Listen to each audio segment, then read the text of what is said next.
സ്വർഗസ്ഥനായ ഞങ്ങളുടെ പിതാവേ, അങ്ങയുടെ നാമം പൂജിതമാകണമേ. അങ്ങയുടെ രാജ്യം വരേണമേ. അങ്ങയുടെ തിരുമനസ് സ്വർഗത്തിലെ പോലെ ഭൂമിയിലുമാകണമേ. അന്നു വേണ്ടുന്ന ആഹാരം ഇന്ന് ഞങ്ങൾക്ക് തരണമേ. ഞങ്ങളോട് തെറ്റ് ചെയ്യുന്നവരോട് ഞങ്ങൾ ക്ഷമിക്കുന്നത് പോലെ ഞങ്ങളുടെ തെറ്റുകൾ ഞങ്ങളോടും ക്ഷമിക്കണമേ. ഞങ്ങളെ പ്രലോഭനത്തിൽ ഉൾപ്പെടുത്തരുത്, തിന്മയിൽ നിന്നും ഞങ്ങളെ രക്ഷിക്കണമേ. ആമേൻ. നന്മ നിറഞ്ഞ മറിയമേ, സുസ്തി, കർത്താവ് അങ്ങയോടുകൂടെ സ്ത്രീകളിൽ അങ്ങ് അനുഗ്രഹിക്കപ്പെട്ടവളാകുന്നു. അങ്ങയുടെ ഉദരത്തിൻ ഫലമായ ഈശോ അനുഗ്രഹിക്കപ്പെട്ടവനാകുന്നു.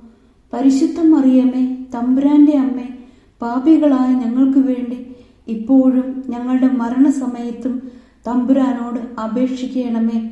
ആമേൻ.